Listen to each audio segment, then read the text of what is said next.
Real estate को कहा है कि वो जम्मू कश्मीर में आएँ और यहाँ पर आकर लैंड परचेज करें, प्लॉट्स बनाएं, बिल्डिंग्स बनाएं, ताकि यहाँ पर जो भी इंडियन चाहे वो यहाँ पर लैंड परचेज कर सके। आप इस हवाले से क्या कहेंगे, क्योंकि कश्मीर तो हमारा हो नहीं रहा। नहीं, मुझे मजाक नहीं उड़वाना अपनी चीज का, मैं नहीं बताऊंगा। तो अगर वहाँ पे डेवलपमेंट इस तरह से हो जाती है तो कश्मीरियों के लिए कितना फायदेमंद होगी? इसके लिए कम से कम 70 लाख रुपए चाहिए। 70 लाख? जोर जोर से बोल के लोगों को स्कीमें बता दे। लेकिन अगर डेवलपमेंट वहाँ पे होती है तो इस बात से कतई नज़र कि कश्मीर हमारा हो रहा है या नहीं हो सकता या नहीं होगा, डेवलपमेंट तो ज़रूरी है।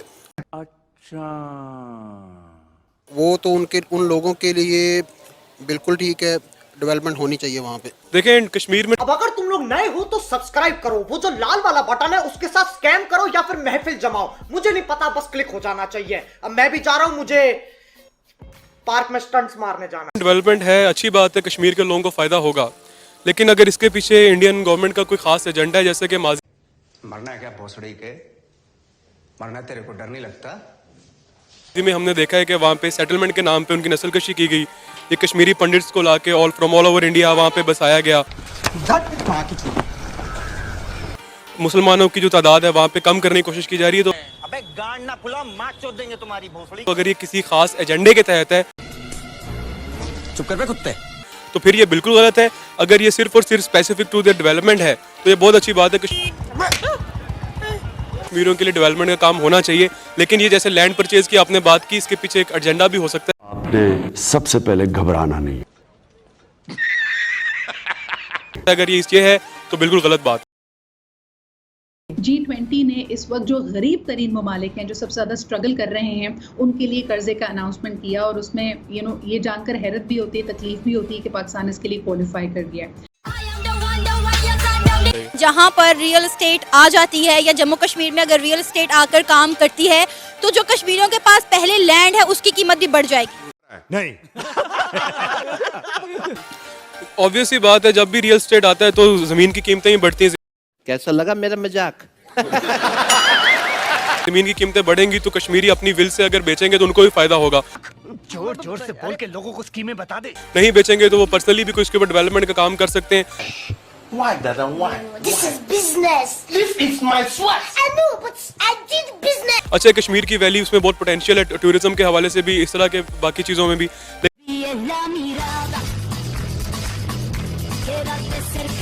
लेकिन वहाँ पे इंफ्रास्ट्रक्चर की सूरत हाल बहुत ख़राब है। क्या बोला तूने? वहाँ पे इंफ्रास्ट्रक्चर आएगा, बिल्डिंग्स बनेंगी, रिजॉर्ट्स बनेंगे, तो लोग बाहर से भी लोग आएंगे और कश्मीरियों को, जो वहाँ की यूथ है, जो वहाँ की जो बेसिक पॉपुलेशन है, उनको फ़ायदा होगा ग्रास रूट लेवल। देखिए जी, हर इलाके में डेवलपमेंट होना तो बहुत ज़रूरी है। अच्छा, और पिछले 70 साल से ना तो वो आज़ाद हो सका है और ना ही आज तक ना ये नहीं पता चल सका ना वो पाकिस्तान का हिस्सा है या इंडिया का हिस्सा है। तो हम आपको चूतिया नहीं बना रहे हैं, आप चूतिया हैं। तो उसमें अगर डेवलपमेंट हो रही है और अंडर इंडिया गवर्नमेंट कर रही है तो मेरे मुताबिक जो है ना वो ठीक है। वो एक अलग चीज़ है कि वो बाद में जाके हम देखें कि वो आज़ाद होगा या नहीं होगा। नेवर। लेकिन उनका हक है, वहाँ पे डेवलपमेंट होनी चाहिए।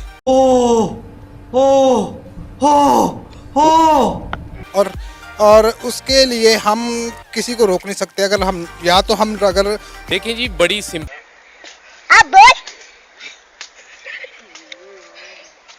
सी बात है, ये डेवलपमेंट जो है ना, ये एक वर्ड तो बड़ा खूबसूरत है और बड़ा मेमोराइज करता है, आपको ये सारी चीजें सिखाता है। अच्छा, लेकिन डेवलपमेंट के पीछे जो इनके इनिशियल, जो उनके एम्स हैं, जो उनके मकसद हैं, उसको समझने की बहुत ज्यादा जरूरत है यहाँ पे। मस्त जोक मारा रे, ये हंस रहे हलकट हंस। रुको जरा, सबर करो। उसको क्लैरिफाई करना चाहिए। वो मसला ये है कि जब उन्होंने आर्टिकल 35A और 270 रिवॉक किया अगस्त में, तो वहाँ पे उनके कॉन्स्टिट्यूशन में ये बात लिखी गई है कि कोई भी नॉन कश्मीरी वोटर जो है वो वोट नहीं कास्ट करेगा। चल झूठा। कोई भी नॉन कश्मीरी है वो आके वहाँ पे जगह परचेज नहीं करेगा। It is written in the constitution of India. ये सारी चीजें बातें जो थी, ये शेख अब्दुल्ला के दौर में सारी चीजें मेंशन थी उनके।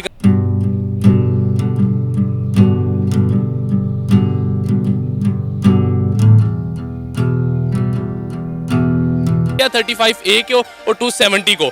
उसके बाद नतीजा ये निकला कि अब वो वहाँ पे रियल एस्टेट लाना चाहते हैं। रियल एस्टेट के पीछे जो मकसद है ना, वो बड़ा एक क्लियर मकसद है।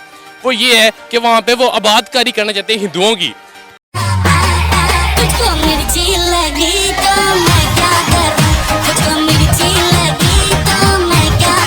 अब वहाँ पे बेसिकली जो हमारी पॉपुलेशन है मुस्लिम्स की, वो बहुत ज़्यादा है, 70% मुस्लिम है। What? Bro, what are you talking about, man? बाकी वहाँ पे हिंदू पंडित हैं। अब वो चाहते ये हैं कि वहाँ पे आबादकारी हो, आबादकारी के नतीजे में वहाँ पे जो हिंदू इन्हेंसमेंट ज़्यादा हो जाए, जैसे ही वो ज़्यादा हो जाएंगे तो जो भी गवर्नमेंट बनेगी वो प्रो हिंदू गवर्नमेंट होगी।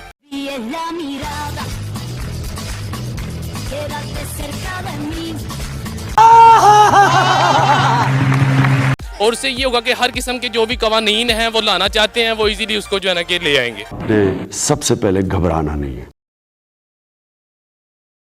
अगर रियल एस्टेट को वहाँ पे बूस्ट मिलता है तो वहाँ पे जो अनएम्प्लॉयमेंट है, बेरोजगारी है, वो भी खत्म होने के चांसेस है। Hey, y'all come look at this. जी बिल्कुल ठीक है, ऐसे ही है। अगर रियल एस्टेट को वहाँ पे बूस्ट मिलता है तो वहाँ के लोगों को रोज़गार मिलेगा, जिससे उनकी तरक्की होगी। और ना सिर्फ उससे ये कि रियल एस्टेट डेवलप होगी, बाकी शोबे जात जो हैं उसमें भी तरक्की होगी। ये तो ऑब्वियस सी बात है, जब भी रियल स्टेट सेक्टर जहाँ पे भी जाता है वो रोज़गार के मौके बहुत पैदा करता है। वहाँ पे लोगों को जॉब्स मिलती हैं, जो लोग अनएम्प्लॉयड है, बेरोजगार है, अच्छा है, उनके घरों का खर्चा चलता है। जोर जोर से बोल के लोगों को स्कीमें बता दे। तो ये एक अच्छा इकदाम है, अगर इसको वो लोग खास नहीं अच्छी नीयत से करें।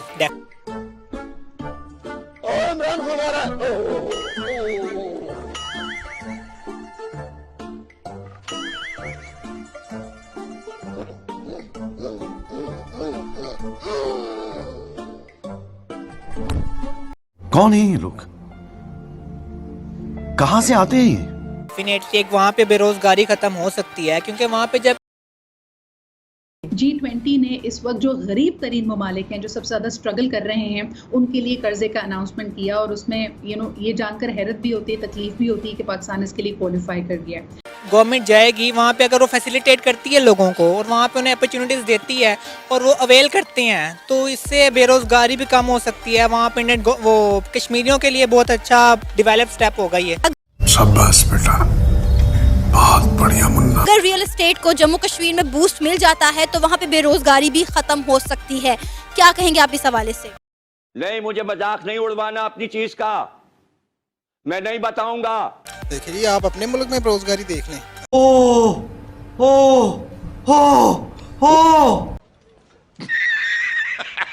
अगर तो आपने बेरोजगारी देखनी तो अपने मुल्क में देख लें कि इस गवर्नमेंट के आने के बाद कितनी बेरोजगारी हो चुकी है। सबसे पहले घबराना नहीं है, ठीक है। और अगर वहाँ पे अगर उन्हें सहूलियात मिल रहे, मौके मिल रहे हैं ना उनको काम करने के लिए, तो बिल्कुल उनको देना चाहिए। यही नहीं, अभी और सुनिए। ठीक है, मेरा तो मौक़िफ़ ये इस बात पे है कि आज़ाद हो या ना हो, वो एक अलहदा बात। सर ये तो टट्टी है। लेकिन इसको वहाँ के लोगों के डेवलपमेंट के लिए अगर कोई कुछ करना चाह रहा है तो वो होना चाहिए। अच्छा। और वो जो भी उसके लिए बेहतरी कर सकता है वो होना चाहिए। देखिए, एक बात यहाँ पे बड़ी आपको मैं क्लैरिफाई कर दूं, आप मेरी बड़ी मोहतरम है। जब एक सुअर कीचड़ से लिपटा होता है तब भी वो सुअर होता है, और जब वो सुअर सफा चट बैठा हो तब भी वो सुअर ही होता है। वंस अ सुअर ऑलवेज अ सुअर। यहाँ पे बात डेवलपमेंट की नहीं है। 50 बार बोल रहे हैं, पढ़ने निकले वाले छात्रों को राजनीति से दूर रहना चाहिए। हैं? अबे पढ़ाई लिखाई में ध्यान लगाओ, IAS बनो और देश को संभालो। लेकिन नहीं, तुम्हारे गांड में चनूने काट रहे हैं। दूसरी बात ये कोई वो चीज़ नहीं है कि खुशनुदी या कश्मीरियों को कुछ मिले। कश्मीरियों को अगर कुछ देना है तो जो self of right of determination है, वालों को जिंदा पकड़ना है, जो कि अक़वाम मुत्तहिदा में उनकी बात चल रही है कि वहाँ पे रेफरेंडम होगा। मरना है क्या भोसड़ी? इसकी शक्ल देखकर ना मुझे इस पे बहुत दया आती है, लेकिन जैसे ये मुंह खोलता है ना बहनचोद, इतना गुस्सा आ जाता है मुझे, मेरा मन करता है आकाश में जाकर फट जाऊं बहनचोद। आप रेफरेंडम करवा के पाकिस्तान के साथ भी ना इल्हाक करें। जो कश्मीर उठा ले रे देवा, उठा ले रे बाबा, मुझे अमीर को नहीं रे, ये दो गरीबों को। खत्म, bye bye, tata, goodbye, गया।